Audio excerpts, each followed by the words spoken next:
அனைவருக்கும் வணக்கம். துலாம் ராசிக்காரர்களுக்கு கார்த்திகை மாதம் உலகின் எந்த மூலையில் இருந்தாலும் எப்படி அமைய போகிறது, இவை நடந்தே தீரும் என்று சொல்லக்கூடிய வகையில் துலாம் ராசிக்காரர்களுக்கு எப்பேற்பட்ட மாறுதல்கள் கார்த்திகை மாதத்தில் ஏற்படுகிறது என்று பார்க்கும்போது, ஜென்மத்தில் நீச்சம் பெற்று சஞ்சரித்து வந்த சூரியன் நீச்ச நிவர்த்தி பெற்று வலுவாக தனஸ்தானமாகிய 2ஆம் இடத்திற்குள் நுழைகிறார். இது நிச்சயமாக வரவேற்கத்தக்க ஒரு அமைப்பாக பார்க்கப்படுகிறது. அதோடு மட்டுமல்லாது ஜென்மராசியில் சஞ்சரிக்கக்கூடிய புதனுடன் இணைந்து புத சுக்கிர யோகத்தை, புத ஆதித்ய யோகத்தை வலுவாக அள்ளி கொடுக்கிறாருங்க. ராசியின் அதிபதியாக இருக்கக்கூடிய சுக்கிரன் முற்பகுதியில் தனஸ்தானத்திலும் பிற்பகுதியில் தைரியஸ்தானத்திற்குள்ளும் நுழைகிறார். இது மிக பெரிய அளவிலான மாறுதலை நிச்சயமாக ஏற்படுத்தி கொடுக்க போகிறது. சந்திரன் 12 இடங்களிலும் வலம் வர போகிறாருங்க. இப்படி கிரகநிலைகள்ல பல மாறுதல் ஏற்படும் போது, செவ்வாய் ஏற்கனவே நீச்சம் பெற்று கர்மஸ்தானத்தில் சஞ்சரிக்கும் போது அங்கு வக்ரமும் பெறுகிறார். இதனால் கார்த்திகை மாதம் மேலும் சிறப்பான வாய்ப்புகளை நிச்சயமாக உருவாக்கி கொடுக்க போகிறது. எனவேதான் உலகின் எந்த மூலையில் இருந்தாலும் இவை நடந்தே தீரும் என்று சொல்லக்கூடிய வகையில் துலாம் ராசிக்காரர்களுக்கு எந்தெந்த நிகழ்வுகள் அமைந்துள்ளன என்பதை ஆராய்ந்து பார்க்கும் போது, முதன்மை கிரகமும் உஷ்ண கிரகமுமாக இருக்கக்கூடிய சூரியன் ஜென்ம ராசியை விட்டு விலகுவது முதன்மையான வரவேற்கத்தக்க ஒரு அமைப்பாக நிச்சயமாக பார்க்கப்படுகிறதுங்க. ஏனென்றால் ஜென்மராசியை விட்டு விலகி 2ஆம் இடமாகிய தனஸ்தானத்தில் வித்யாகாரகரான புதனுடன் இணைந்து புத ஆதித்ய யோகத்தை நிறைவாக அள்ளி கொடுக்க போகிறார். இது நிச்சயமாக மிக பெரிய அளவில் துலாம் ராசிக்காரர்களுக்கு வரவேற்கத்தக்க சிறந்த அமைப்பாக பார்க்கப்படுகிறது. எனவே எந்த விதமான பணியை மேற்கொண்டாலும் அவற்றை வெற்றிகரமாகவும் அலைச்சல் சிரமம் இல்லாமல் சிறப்பாக மாற்றிக்கொள்வதற்கான யோகமும் நிறைவாக சூரியனின் அமைப்பு காரணமாக துலாம் ராசிக்காரர்களுக்கு கிடைக்க போகிறது. உழைப்பிற்கேற்ற நல்ல பலன் நிறைவாக கிடைக்கக்கூடிய ஒரு தருணமாகவும் அமைகிறது. வித்யாகாரகரான புதன் சுபத்துவ பாதையில் 2ஆம் இடமாகிய தனஸ்தானத்தில் வலம் வரும்போது அவருடன் இணைந்து சூரியனும் சஞ்சரிப்பதால் புத ஆதித்ய யோகம் நிறைவாக கிடைக்கிறது. இதன் காரணமாக எந்த பணியை செய்தாலும் அவற்றை நுணுக்கமாகவும் துல்லியமாகவும் செய்து முடிப்பதற்கான யோகம் விரைவாக கிடைக்க போகிறதுங்க. எனவே தொழில்துறை வியாபாரத்துறையிலும் நல்ல மாற்றம் உண்டு. அதோடு மட்டுமல்லாது கல்வி ரீதியான பணிகளில் நல்ல முன்னேற்ற வாய்ப்புகளை மிகவும் சிறப்பாக சந்திப்பதற்கான யோகம் துலாம் ராசிக்காரர்களுக்கு நிச்சயம் நிறைவாக கிடைக்கிறது என்பதுதான் யதார்த்தமான உண்மை. மாதுர் காரகன் என்று சொல்லக்கூடிய சந்திரன் பல்வேறு இடங்களில் வலம் வந்தாலும் கூட பெரும்பாலும் சாதகமாகவே இருக்கிறார். எடுத்த காரியங்கள் அனைத்திலும் கனகச்சிதமாக வெற்றி வாய்ப்பை ஏற்படுத்தி கொடுக்கக்கூடிய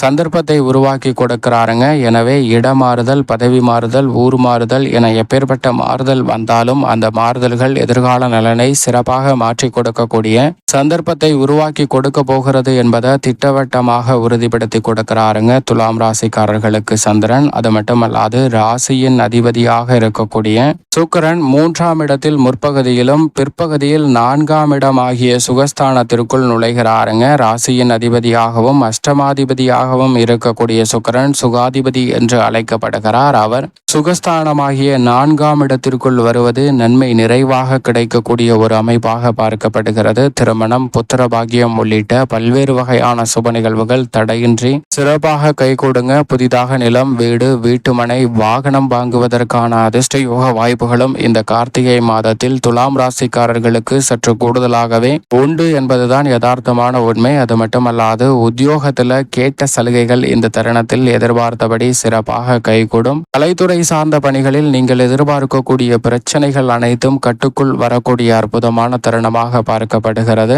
அரசியல் ரீதியாக பொறுப்புகள் மாறலாங்க. நினைத்த அந்த முயற்சி நிச்சயமாக வெற்றிகரமாக அமைவதற்கான யோகத்தை ராசியின் அதிபதியான சுக்கிரன் இந்த தருணத்தில் தெல்ல தெளிவாக அள்ளி கொடுக்க போகிறார். சரியாக பயன்படுத்திக் கொள்ளுங்கள். பல்வேறு வகையான சிரமங்கள் விலகி நல்ல முன்னேற்றங்களை நிறைவாக சந்திப்பதற்கான யோகத்தை சுக்கிரன் அள்ளி கொடுக்கிறாருங்க. அதோடு மட்டுமல்லாது செவ்வாய் கர்மஸ்தானத்தில் நீச்சம் பெற்று சஞ்சரிக்கிறார். திட்டமிட்டபடி செவ்வாய் நீச்சம் பெற்றிருப்பதால் பல பணிகளை செய்து முடிக்க முடியாத சூழல் வந்த நிலையில் அவர் வக்ரம் பெற்று திரும்புகிறாருங்க. 9ஆம் இடத்தை நோக்கி நகர்கிறார். எனவே நீங்கள் நினைத்த பல காரியங்களை திறன்பட செய்து முடிக்கக்கூடிய ஒரு அரிதான காலமாக பார்க்கப்படுகிறது. எனவே பல்வேறு வகையான பிரச்சனைகள் அதிகரித்தாலும் அந்த பிரச்சனைகளை திறன்பட கையாண்டு சாதகமாக மாற்றிக்கொள்வதற்கான யோகம் நிறைவாக கிடைக்கிறது. திருமண முயற்சிகள் மிக பெரிய அளவில் கைகூடுங்க. பல்வேறு வகையான தடைகள் தாமதங்களை சந்தித்து வந்த சூழலில் அந்த வாய்ப்புகள் அனைத்தும் நிறைவாக உங்களுக்கு நிச்சயமாக தடைகள் விலகி கிடைப்பதற்கான யோகம் உண்டுங்க. புதிய முயற்சிகளில்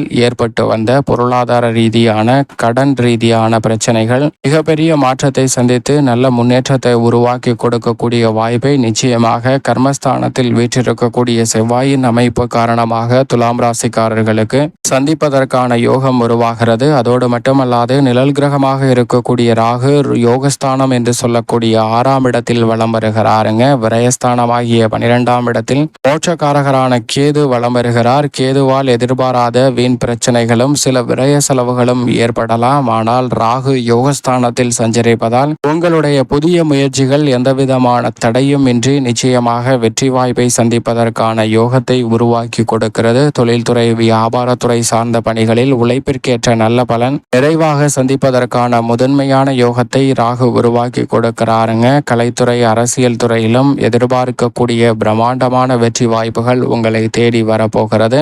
பெரிய அளவில் இருக்கக்கூடிய கடன் சார்ந்த தொல்லைகள், சங்கிலி தொடர்போல் நீண்டு கொண்டிருந்த கடன் சார்ந்த தொல்லைகள் முற்றிலும் விலகுவதற்கான நல்ல சந்தர்ப்பத்தை கார்த்திகை மாதம் ராகுவின் அமைப்பால் மிக சிறப்பாக பெறுவதற்கான நல்ல வாய்ப்புகளும் சந்தர்ப்பங்களும் இந்த தருணத்தில் நிச்சயமாக உண்டு என்பதை திட்டவட்டமாக உறுதிப்படுத்துகிறார். இதை உறுதிப்படுத்தக்கூடிய வகையில் சனி ராசியின் ராஜ யோகாதிபதியாக இருக்கக்கூடிய சனி பஞ்சமஸ்தானத்தில் ஆட்சி பலம் பெற்றிருக்கிறாருங்க. 4 மற்றும் 5ஆம் இடத்தின் அதிபதியாக இருக்கக்கூடிய சனி ஆட்சி பலம் பெற்று 5ஆம் இடமாகிய பஞ்சமஸ்தானத்தை அலங்கரிக்கக்கூடிய இந்த தருணத்தில் தன ரீதியாக ஏற்பட்ட தடுமாற்றங்கள் விலகும். உத்தியோக ரீதியாக சந்தித்து வந்த நெருக்கடிகள், பணிச்சார்ந்த சூழ்நிலைகள், நியாயமாக கிடைக்க வேண்டிய சலுகைகள் போன்றவற்றில் ஏற்பட்ட தடைகள் முற்றிலுமாக விலகுகிறது. எனவே நிம்மதி பிறக்கக்கூடிய ஒரு சூழலாக இந்த தருணம் உருவாகுவதற்கான யோகம் நிச்சயமாக துலாம் ராசிக்காரர்களுக்கு நிச்சயமாக கிடைக்க போகிறது. பல்வேறு வகையான குறுக்கீடுகள் இந்த தருணத்தில் விலகி தொழில்துறை வியாபாரத்துறை